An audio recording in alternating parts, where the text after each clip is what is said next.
Hello guys, ए plus प्रतिभा classes में आपका फिर से स्वागत है। तो हमने पिछले वीडियो में क्या पढ़ा था? ऐसे दुर्ग पढ़ लिए थे जो पहाड़ी पर है, वन में है, जिसके चारों ओर खाई है। ये सब बातें हमने कर ली थी।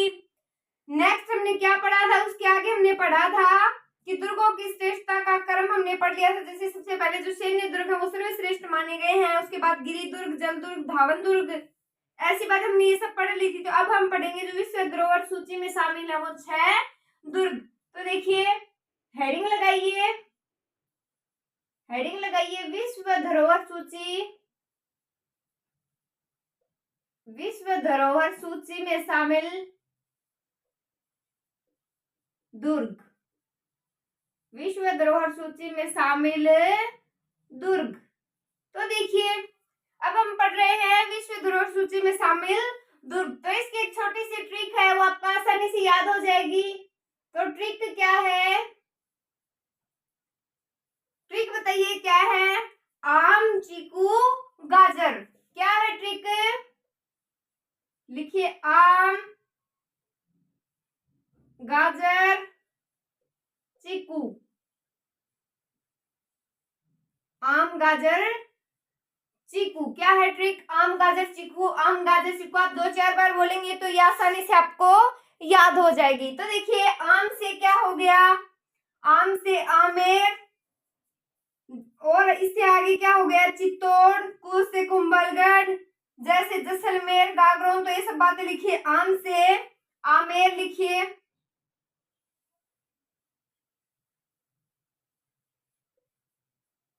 क्या लिखिए? आम से आमेर। गा से क्या लिखेंगे? गागरोन, गागरोन। नेक्स्ट जैसे क्या लिखेंगे? लिखे Jaisalmer, Jaisalmer. And next Ranthambore. Next क्या है? रणथंभौर। इसके आगे ची से क्या हो गया?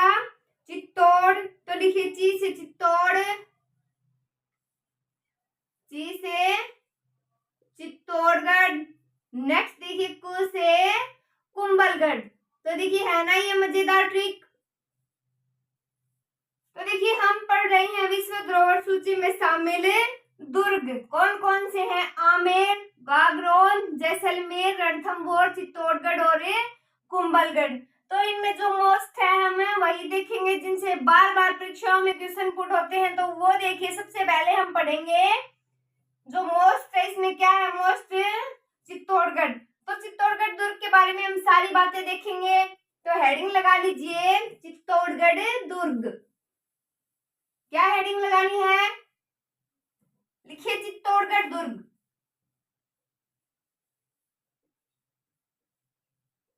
लिखिए चित्तौड़गढ़ दुर्ग, हेडिंग लगा लीजिए।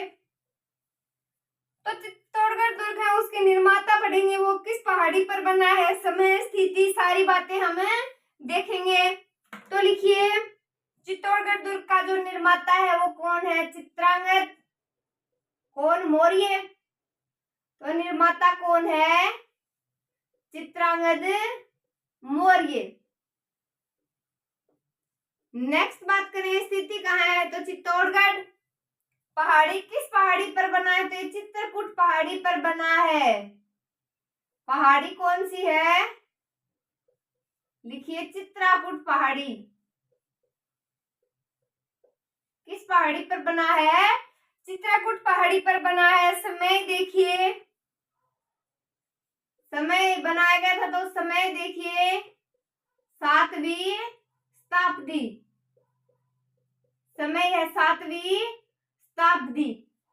नेक्स्ट बात करें इसकी स्थिति, तो कहा ये मेसा के पठार पर है। पहाड़ी कौन सी है? चित्रकूट पहाड़ी। तो लिखिए मेसा का पठार। स्थिति कहाँ है इसकी? स्थिति लिखिए मेसा के पठार पर, मेसा के पठार पर।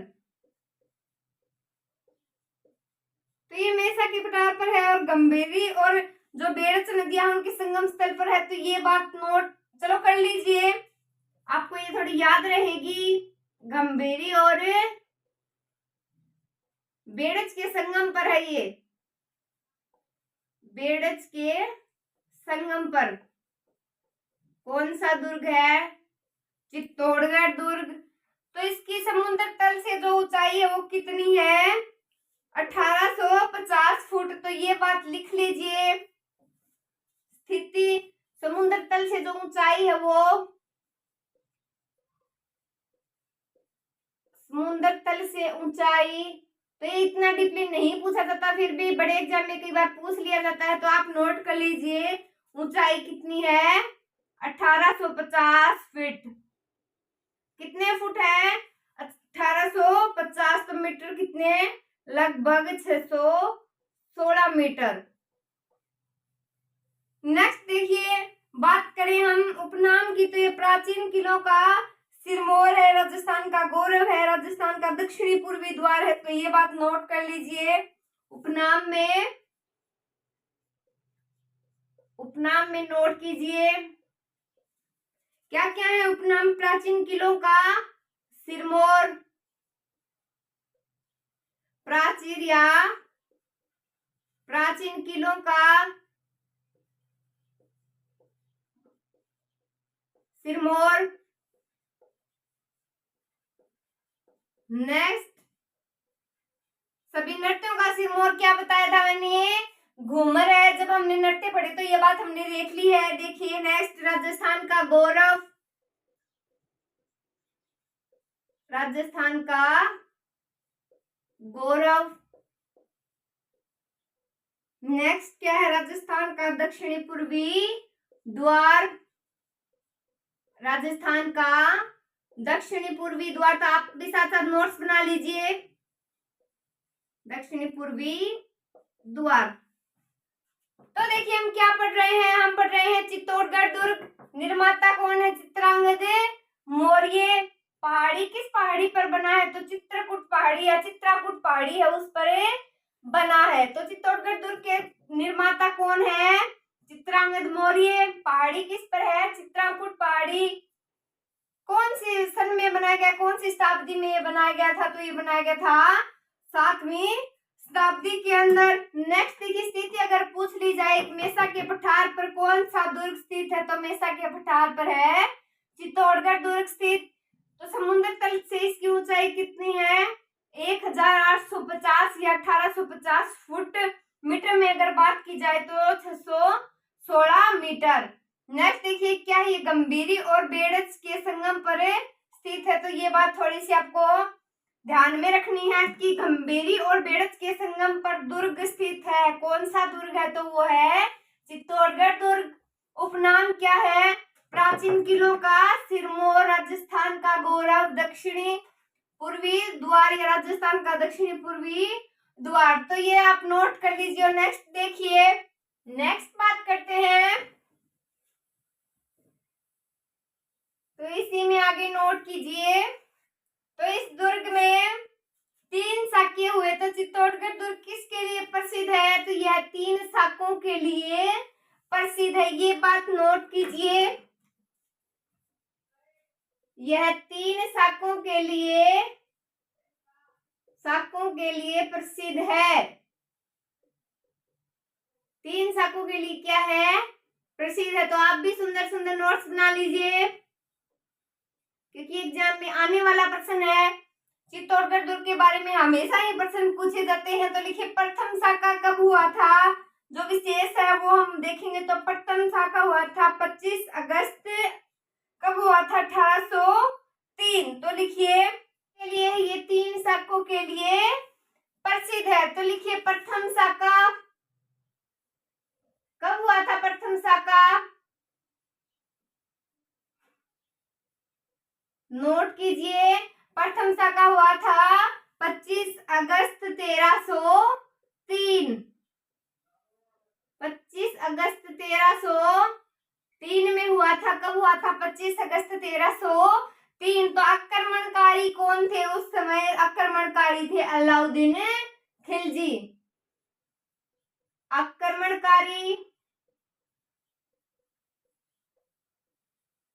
आक्रमणकारी थे अलाउद्दीन खिलजी। अलाउद्दीन खिलजी। नेक्स्ट देखिए केसरिया। कौन हुए थे केसरिया? तो केसरिया बोलते हैं राजा को, जो राजा युद्ध में मारा जाता है उसे बोलते हैं केसरिया। और जो सती होती है वो होती है, जो राजा मर जाता है युद्ध में उसकी जो पत्नी होती है, रानी होती है, वो होती है सती। तो किसने किया केसरिया? किसका हुआ था? रतन सिंह। तो केसरिया लिखिए, केसरिया कौन हुए? रावल रतन सिंह। रावल रतन सिंह। तो जो प्रत्यक्षदर्शी थे, देखने वाले थे, वो कौन है इस युद्ध के या इस साके के? तो प्रत्यक्षदर्शी है अमीर खुसरो। तो लिखिए प्रत्यक्षदर्शी। प्रत्यक्षदर्शी कौन है? अमीर खुसरो। कौन है? अमीर खुसरो। प्रत्यक्षदर्शी है अमीर खुसरो। तो जो जोहर करता है वो कौन है? रानी पद्मावती। जोहर लिखिए, किसने किया था जोहर? आग में कूदकर जान किसने दी थी? किसने किया था जोहर? तो पद्मावती।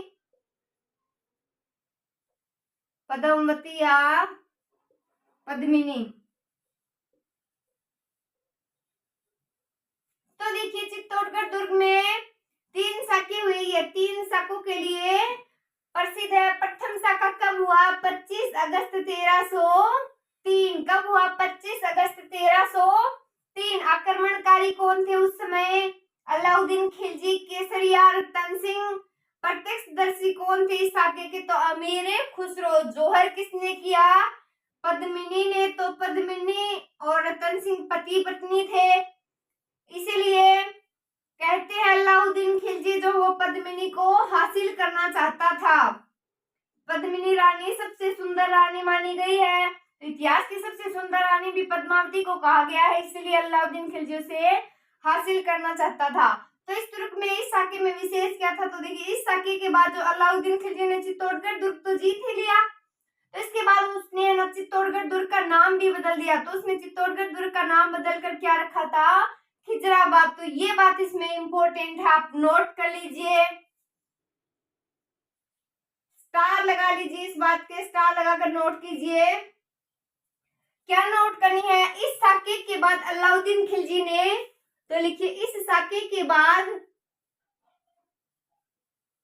इस साके के बाद अलाउद्दीन खिलजी ने, अलाउद्दीन खिलजी ने इस साके के बाद क्या किया? अलाउद्दीन खिलजी ने चित्तौड़गढ़ दुर्ग का नाम बदलकर,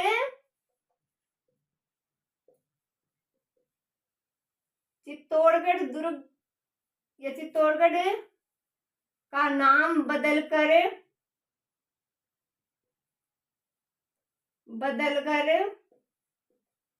क्या कर दिया? खिजराबाद। खिजराबाद कर दिया। क्या नाम कर दिया? खिजराबाद कर दिया। तो देखिए इसमें तो ये राजस्थान का दूसरा साका था, ये बात इसमें नोट करनी है। ये प्रथम साका किसका था? चित्तौड़गढ़ का। तो यह है, यही नोट कर लीजिए, यह राजस्थान का दूसरा साका था। राजस्थान का कौन सा साका? दूसरा साका।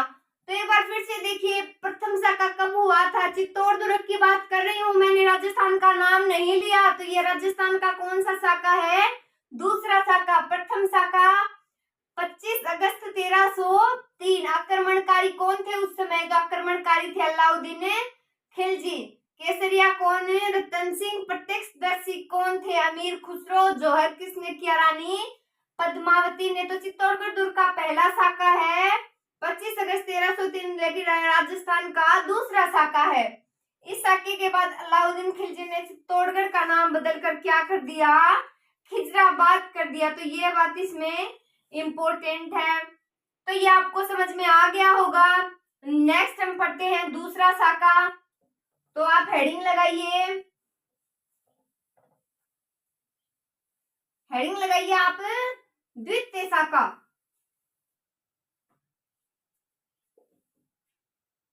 क्या हेडिंग लगानी है? द्वितीय साका। तो देखिए दूसरा साका कब हुआ था? ये 8 मार्च 1535। पहला कब हुआ था? 25 अगस्त 1303। तो दूसरा साका कब हुआ था? 8 मार्च। कब हुआ था? लिखिए 8 मार्च 1535। कब हुआ था? आक्रमणकारी कौन थे उस समय? बहादुर शाह। तो लिखिए आक्रमणकारी, आक्रमणकारी बहादुर शाह, बहादुर शाह थे आक्रमणकारी। नेक्स्ट देखिए जोहरकर्ता कौन थी? रानी कर्मावती। जोहरकर्ता कौन थी? तो लिखिए जोहरकर्ता कौन है? कर्मावती। कौन थी? जोहरकर्ता थी कर्मावती। तो इसमें विशेष क्या है? तो इसमें ये बात विशेष है कि इस समय राजा कौन थे? विक्रमादित्य थे। किंतु कर्मावती ने जो युद्ध से पहले विक्रमादित्य को कहाँ भेज दिया? बूंदी भेज दिया था। तो ये बात इसमें नोट कीजिए। केसरिया कौन है? रावत बाघ सिंह। तो विशेष लगाकर लिख लीजिए आप इसमें। विशेष इसमें इस समय राजा कौन थे? विक्रमादित्य थे। इस समय कौन थे? इस समय राजा थे विक्रमादित्य। कौन? विक्रमादित्य थे। किंतु कर्मावती ने युद्ध से पहले ही, किंतु कर्मावती ने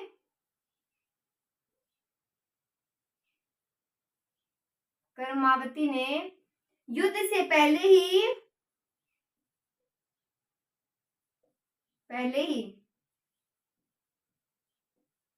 युद्ध से पहले ही इन्हें कहाँ भेज दिया? इन्हें बूंदी भेज दिया। बूंदी भेज दिया। तो ये बात थोड़ी लिख लीजिए ताकि आपको याद रहे। केसरिया कौन हुए? रावत बाघ सिंह। तो लिखिए केसरिया, केसरिया हुए रावत बाघ सिंह। केसरिया कौन हुए? रावत बाघ सिंह। तो देखिए द्वितीय साका है 8 मार्च 1535। इसमें बस ज्यादातर आपको ये बात याद रखनी। आक्रमणकारी बहादुर शाह। आक्रमणकारी कौन? बहादुर शाह। और जोहरकर्ता पद्मावती। इसमें ज्यादा बातें नहीं पूछी जाती, लेकिन एक बार आपको याद रहे इसलिए मैं सारी बातें आपको बताऊंगी। द्वितीय साका कब हुआ? 8 मार्च 1535। आक्रमणकारी कौन? बहादुर शाह। जोहरकर्ता कर्मावती। तो इस समय राजा कौन थे? विक्रमादित्य थे। लेकिन किसने भेज दिया था उनको? बूंदी। कर्मावती ने भेज दिया था। तो केसरिया कौन? रावत बाघ सिंह। अब देखते हैं हम तृतीय साका। द्वितीय साका हमने पढ़ लिया है। तो पहला और जो तीसरा साका है वो बहुत इंपॉर्टेंट है। तो लिखिए तृतीय साका या तीसरा साका।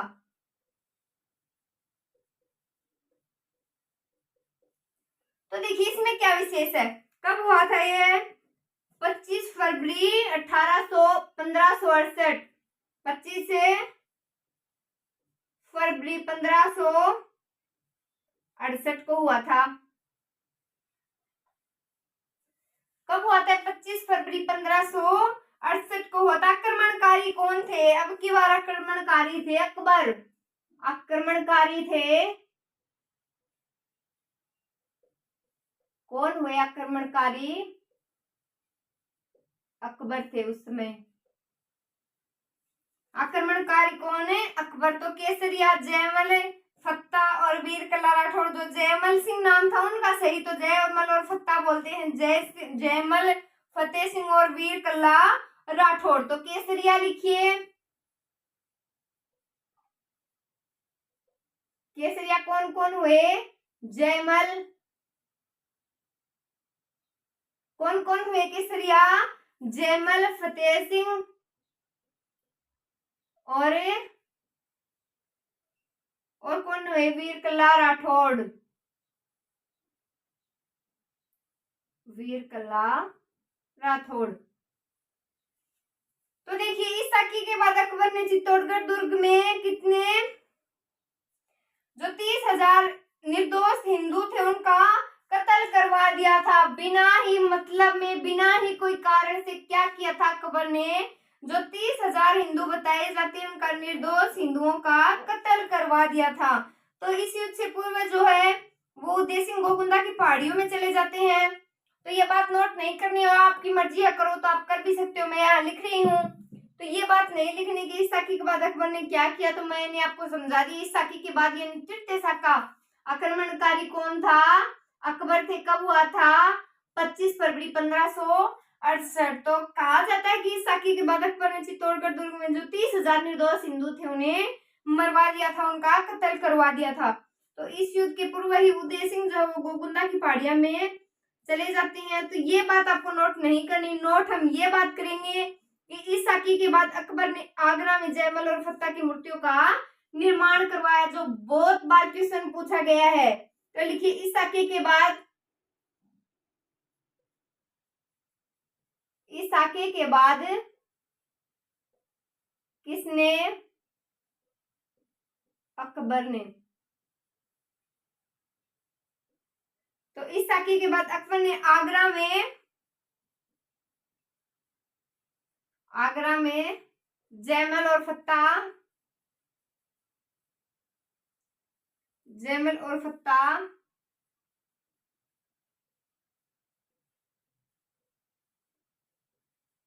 की मूर्तियों का निर्माण करवाया, की मूर्तियों का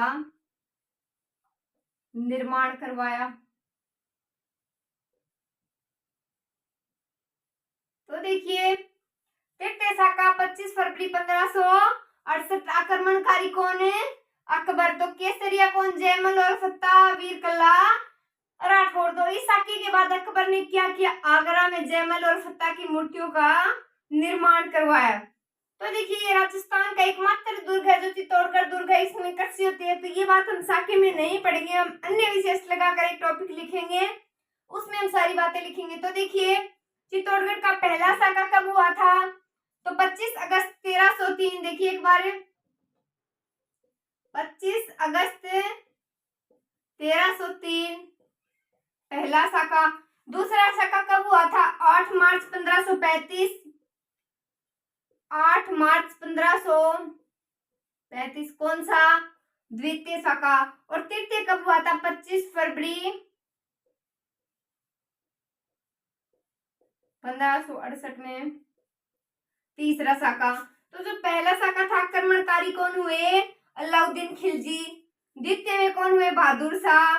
नेक्स्ट तृतीय में क्या कौन हुए? अकबर। तो यहाँ पे थोड़ा याद रखिए। नेक्स्ट अन्य विशेष लगा लीजिए, अन्य विशेष में हम इस दुर्ग की कुछ बातें पढ़ लेते हैं, वही पढ़ेंगे जो पूछी जाती है, अन्य नहीं पढ़ेंगे। तो देखिए तो राजस्थान का एकमात्र दुर्ग जिसमें कृषि होती है कौन सा दुर्ग है? चित्तौड़गढ़। तो ये बात नोट करने लायक है, लिखिए। राजस्थान का एकमात्र इकलौता दुर्ग है इसमें जिसमें कृषि होती है, एकमात्र दुर्ग जिसमें कृषि होती है, कृषि की जाती है। तो राजस्थान का एकमात्र दुर्ग ऐसा कौन सा दुर्ग है जिसमें कृषि होती है? तो कौन सा दुर्ग है जिसमें कृषि होती है? वो है चित्तौड़गढ़ दुर्ग। तो देखिए क्षेत्रफल की दृष्टि से राजस्थान का सबसे बड़ा दुर्ग है, ये बात नोट कर लीजिए। क्षेत्रफल की दृष्टि से क्षेत्रफल की दृष्टि से राजस्थान का क्या सबसे बड़ा दुर्ग? सबसे बड़ा दुर्ग। नेक्स्ट देखिए, राजस्थान का पहला जो रिहायशी है या फिर रिहायशी किला है, लिविंग फोर्ट बोलते हैं, वो कौन सा है? चित्तौड़गढ़ दुर्ग। तो देखिए, राजस्थान का पहला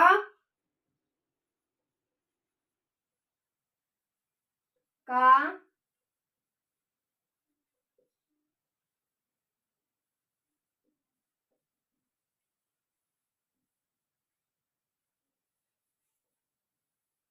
क्या है? रिहायशी या लिविंग फोर्ट है। तो इसके बारे में मुख्य कथन भी है, किसने क्या बोले थे वो मैं आपको बताऊंगी, लेकिन अब परीक्षा की दृष्टि से लगभग एक ही पूछा जाता है, वो हम नोट करेंगे। एक बार पहले ये देख लीजिए, राजस्थान का एकमात्र दुर्ग जिसमें कृषि होती है कौन सा है? चित्तौड़गढ़ दुर्ग। क्षेत्रफल की दृष्टि से राजस्थान का सबसे बड़ा दुर्ग है, वो कौन सा है? चित्तौड़गढ़ दुर्ग। राजस्थान का पहला लिविंग फोर्ट है, वो कौन सा दुर्ग है? चित्तौड़गढ़ दुर्ग। नेक्स्ट देखिए, नेक्स्ट बात करते हैं हम कथन की। नेक्स्ट बात करते हैं हम कथन के बारे में। सबसे पहले तो आप ये बताइए, ये कथन किस दुर्ग के बारे में है? गढ़ तो चित्तौड़ है, बाकी सब तो गढ़िया है, यानी कि गढ़ तो कौन सा है? गढ़ है तो बस एक ही चित्तौड़गढ़ दुर्ग है, बाकी तो सारी गढ़िया है। किसने कही थी ये बात? अबुल फजल ने। तो लिखिए, गढ़ तो चित्तौड़ का है, गढ़ तो चित्तौड़ का है, बाकी तो बस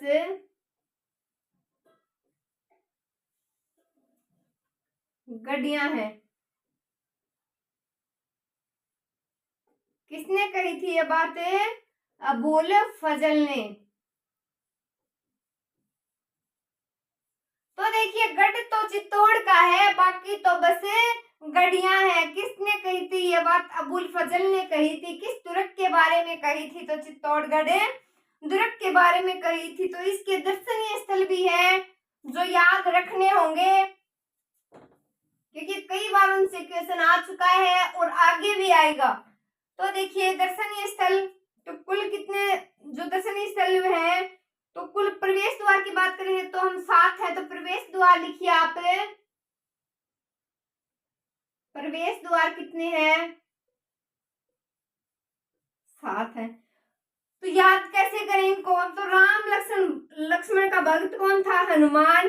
उनके साथ कौन मिलेगा? गणेश ने मिलकर भैरव के पाटे खोल दिए। तो लिखिए, ट्रिक है ये, जिसकी इच्छा हो वो लिख सकता है, बाकी आवश्यकता नहीं है, मैं आपको वैसे भी याद करवा दूंगी। तो लिखिए, राम लक्ष्मण भक्त ने,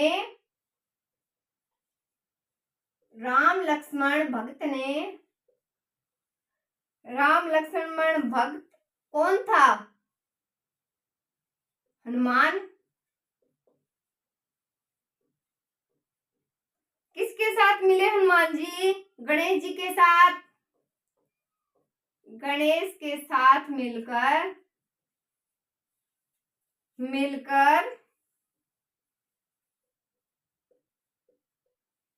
भैरव के पाठ खोल दिए, भैरव के पाठ खोल दिए।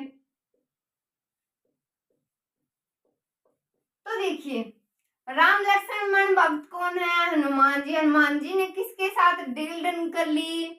गणेश जी के साथ। और क्या कर दिया? मिलकर भैरव के पाटे खोल दिए। तो देखिए, कौन सा इसमें? हनुमान पोल, गणेश पोल, दो तो यही हो गए।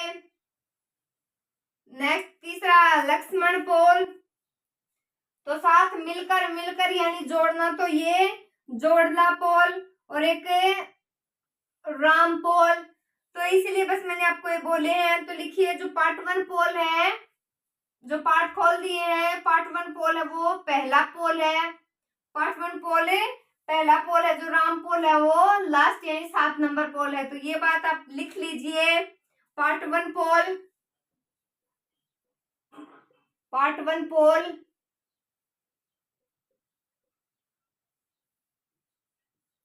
नंबर 2 क्या लिखेंगे? भैरव पोल।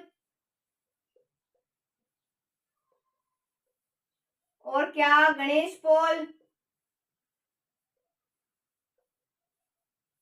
नंबर 4 कौन सा पोल है?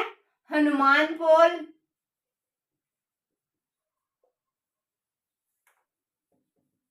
नंबर 5 कौन सा है?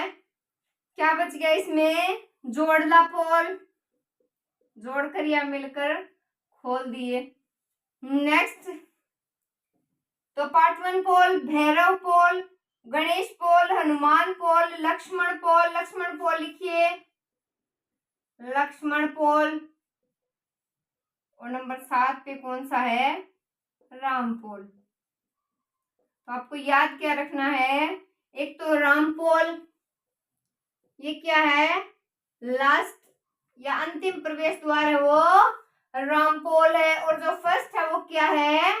पाटवन पोल। तो याद हो गया होगा आपको। तो एक बार फिर से बोलिए, पाटवन पोल, भैरव पोल, गणेश पोल, हनुमान पोल, जोड़ला, लक्ष्मण और राम पोल। तो जो चित्तौड़गढ़ दुर्ग का जीर्णोद्वार है वो किसने करवाया था? कुंभा ने। ये बात लिख लीजिए, कुंभा ने जीर्णोद्वार, कुंभा ने जीर्णोद्वार करवाया। कुंभा ने क्या करवाया? जीर्णोद्वार किसने करवाया? कुंभा ने। तो अब हम पढ़ेंगे जो इसकी स्थिति जो चित्तौड़गढ़ दुर्ग में है, एक विजय स्तंभ है जिसका निर्माता कौन है? कुंभा है। अब हम थोड़ी सी बातें विजय स्तंभ के बारे में करेंगे। तो हेडिंग लगाइए, विजय स्तंभ। क्या हेडिंग लगानी है? अब हम पढ़ेंगे विजय स्तंभ। तो देखिए, ये बहुत इंपॉर्टेंट है, विजय स्तंभ। तो देखिए, विजय स्तंभ कहाँ है? विजय स्तंभ स्थिति कहाँ लिखेंगे इसकी? चित्तौड़गढ़ दुर्ग। ये लिख लिए, ये लिख लीजिए चित्तौड़गढ़। निर्माता कौन है? कुंभा। तो निर्माता लिखिए, निर्माता कौन है? कुंभा। तो विजय स्तंभ कुंभा ने बनवाया था, लेकिन क्यों बनवाया था? किसकी याद में बनवाया था? तो जो सारंगपुर युद्ध हुआ, तो सारंगपुर युद्ध कौन जीते? महाराणा कुंभा। तो ये जीतने के बाद बनवाया था। तो लिखिए, सारंगपुर युद्ध जीतने के बाद, सारंगपुर युद्ध जीतने के बाद, सारंगपुर युद्ध जीतने के बाद, या सारंगपुर युद्ध जीतने के पश्चात, या फिर सारंगपुर युद्ध के पश्चात। तो निर्माता कौन? महाराणा कुंभा। सारंगपुर विजय में ये बनवाया था विजय स्तंभ। कहाँ स्थिति? चित्तौड़गढ़। तो इसकी अवधि लिखिए 1440 से 1448। अवधि क्या लिखेंगे? समय 1440 से लगभग 48। तो इसके उपनाम देखिए, इसके उपनाम बहुत सारे हैं, इसके सारे उपनाम हम देखेंगे और सारे मोस्ट इम्पोर्टेंट हैं। तो देखिए, लगाइए हेडिंग, उपनाम। क्या है उपनाम? Victory tower. क्या है? Victory tower. और क्या उपनाम है? विक्ट्री टावर, विष्णु ध्वज। तो लिखिए, विष्णु ध्वज। और क्या नाम है इनके? तो मूर्तियों का अजायब घर कौन सा स्तंभ? विजय स्तंभ। तो लिखिए, मूर्तियों का अजायब घर, मूर्तियों का अजायब घर, मूर्तियों का अजायब घर। नेक्स्ट, नौखंडी स्तंभ, कीर्ति स्तंभ। तो ये सारी बातें नोट कीजिए। नौखंडी स्तंभ। और क्या? कीर्ति स्तंभ। कीर्ति स्तंभ। तो एक बार इन बातों को देख लीजिए, उसके बाद हम कथन देखेंगे। तो विजय स्तंभ स्थिति कहाँ है? चित्तौड़गढ़। दुर्ग के अंदर निर्माता कौन है? महाराणा कुंभा। निर्माता कौन है? कुंभा। क्यों बनवाया था? सारंगपुर युद्ध विजय होने के बाद बनवाया था। नेक्स्ट देखिए, अवधि है 1440 से 1448। अवधि क्या है? 1440 से 1448। उपनाम देखिए, विक्ट्री टावर, विष्णु ध्वज, मूर्तियों का अजायब घर, नौखंडी स्तंभ या कीर्ति स्तंभ। तो सारंगपुर युद्ध पश्चात के बाद महाराणा कुंभा ने कौन सी इमारत का निर्माण करवाया? तो वो है विजय स्तंभ। नेक्स्ट देखिए, इसके कथन देखते हैं। कथन देखिए आप, तो लिखिए कथन। कर्नल टोड ने कहा है कथन, फर्ग्यूसन ने कहा है। तो कथन लिखिए। कथन में क्या लिखना है? वह कुतुब मीनार से भी श्रेष्ठ इमारत है। किसके बारे में? विजय स्तंभ के बारे में। तो लिखिए कर्नल टोड क्या कहा है? किससे भी श्रेष्ठ इमारत बताया है? ये सबसे श्रेष्ठ कुतुब मीनार से भी,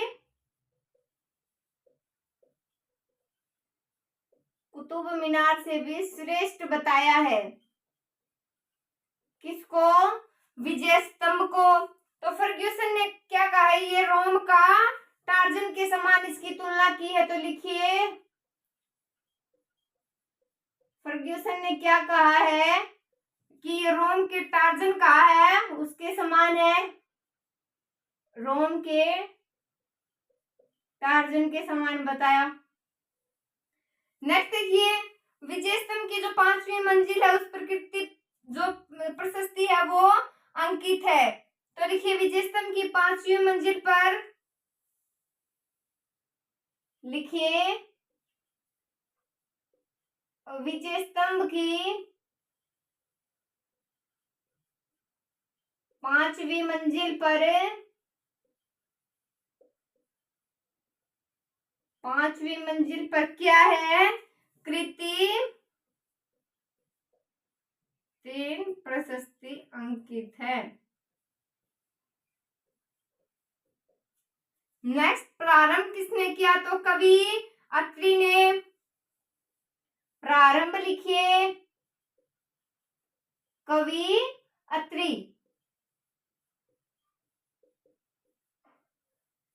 तो देखिए विजय स्तंभ के बारे में कुछ महत्वपूर्ण कथन है। कर्नल जेम्स टोड ने इसे क्या कहा है कि ये तो कुतुब मीनार से भी श्रेष्ठ इमारत है। फर्ग्यूसन ने इसकी तुलना किससे की है? रोम के टार्जन से की है। तो विजय स्तंभ की 5वीं मंजिल पर कीर्ति प्रशस्ति अंकित है। प्रारंभ किसने की थी? ये प्रारंभ करने वाले कौन है? ये कवि अत्रि। तो लेकिन पूर्ण किसने किया था? पुत्र मेहरा ने। तो ये बात लिख लीजिए, पूर्ण इन्हीं का पुत्र था। महेश या महेरा भी नाम आ जाता है, महेशा भी नाम आ जाता है। तो ज्यादातर महेश कहा जाता है या महेश पूछा जाता है। तो लिखिए इसमें कुल 9 मंजिल है। विजय स्तंभ में कितने मंजिल है? 9 मंजिल है। कितना मंजिला है विजय स्तंभ? तो ये बातें हम आगे नोट करेंगे, एक बार आप ये नोट कर लीजिए। और नेक्स्ट देखिए,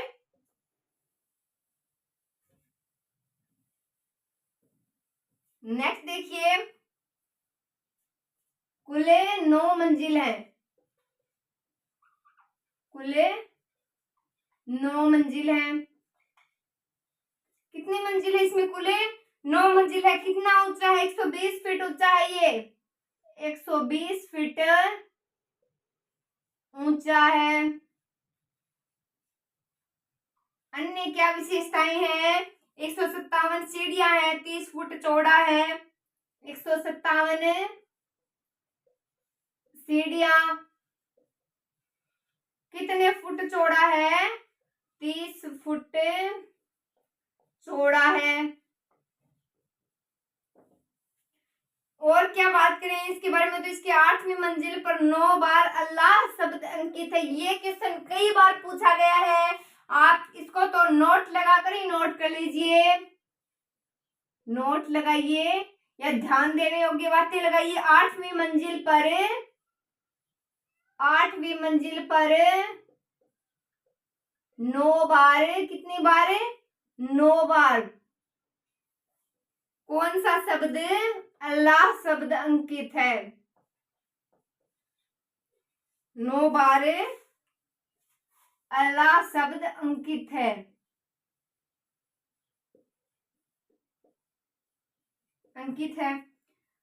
तो देखिए ये समर्पित भी आगे हम पढ़ेंगे, भगवान विष्णु को समर्पित है। तो ये देखिए विजय स्तंभ कुल 9 मंजिल है। इसमें कितने फुट ऊंचा है? तो 120 फीट ऊंचा है। कितनी सीढ़ियां हैं? तो 157 सीढ़ियां, 30 फीट चौड़ा है।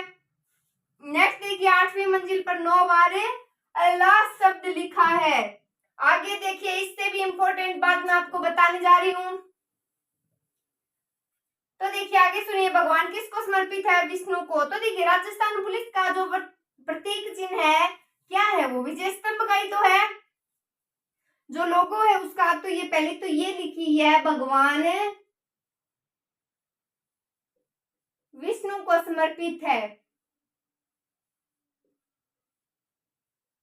विष्णु को समर्पित है।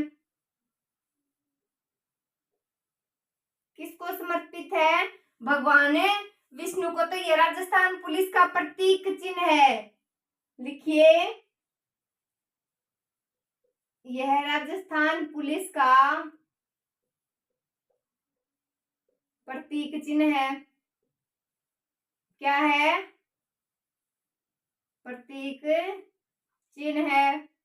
नेक्स्ट देखिए इस स्तंभ पर कब एक डाक टिकट भी जारी हो चुका है? तो इस स्तंभ पर 15 अगस्त 1949 को 1 रुपए का डाक टिकट जारी किया। तो देखिए इस स्तंभ पर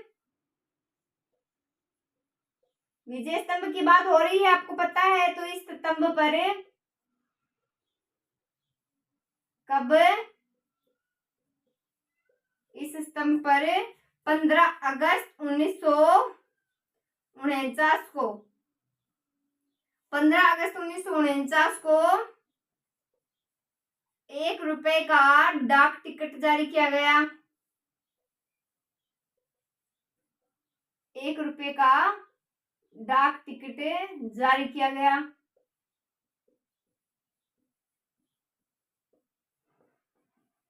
तो देखिए अब इसमें कुछ महल है, जैसे कि गोरा बादल महल है, पद्मिनी महल, जयमल फत्ता की छतरी महल है, जयमल तालाब, भीमतल तालाब, वो हम आगे पढ़ेंगे। एक बार आप ये बातें नोट कीजिए।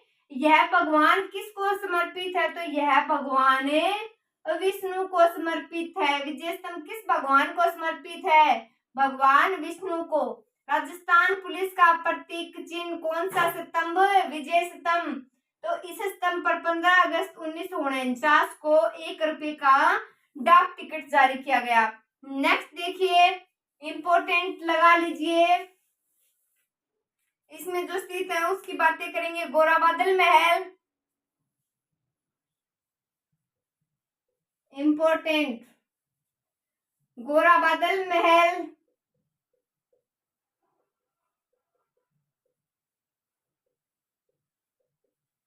गोरा बादल महल, पद्मिनी महल,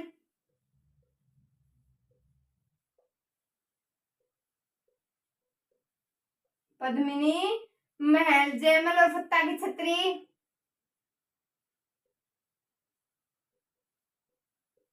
जयमल फत्ता की छतरी महल। नेक्स्ट जयमल तालाब, भीमतल तालाब, जयमल तालाब, आगे भीमतल तालाब। नेक्स्ट क्या है? फतेह सागर महल या बाघ सिंह का चबूतरा। तीसरे साके में जो केसरिया थे, बाघ सिंह का चबूतरा। पहले में आक्रमणकारी कौन थे? पहले साके में कौन थे? अलाउद्दीन खिलजी। नंबर 2 में कौन थे? बहादुर शाह। और तीसरे में कौन थे? अकबर। तो ये पीछे वाली बात आप भूल मत जाना। तो लिखिए इसमें और क्या है, कालिका माता का मंदिर है, कालिका माता का मंदिर है। तो इसमें और भी बहुत सारे हैं, सोमदेश्वर मंदिर है, जो कुंभा महल है, भामाशाह की छतरी है। तो लिखिए भामाशाह की छतरी भी है, भामाशाह की छतरी, भामाशाह की छतरी, अद्भुत जी का महल, जैन कीर्ति स्तंभ है, ये 7 मंजिला है। तो नौलखा भंडार है, नौलखा भंडार भी है। अन्य क्या है, मोस्ट कुंभा महल है, कुंभा महल है। तो देखिए इसमें बहुत सारे दर्शनीय स्थल हैं। तो विजय स्तंभ के बारे में हमें पढ़ रहे हैं, गोरा बादल महल, भामाशाह की छतरी, पद्मिनी महल, जयमल फत्ता की छतरी, नौलखा भंडार, जयमल फत्ता जो तालाब, कुंभा महल, भीमतल तालाब, बाघ सिंह का चबूतरा, कालिका माता का मंदिर, ये सारे किसमें हैं, किसके अंतर्गत आएंगे, तो ये है विजय स्तंभ के अंतर्गत। नेक्स्ट हम पढ़ेंगे, क्या पढ़ेंगे, नेक्स्ट हम पढ़ेंगे, हेडिंग लगाइए, कुंभलगढ़ दुर्ग। नेक्स्ट हमें क्या पढ़ना है, कुंभलगढ़ दुर्ग।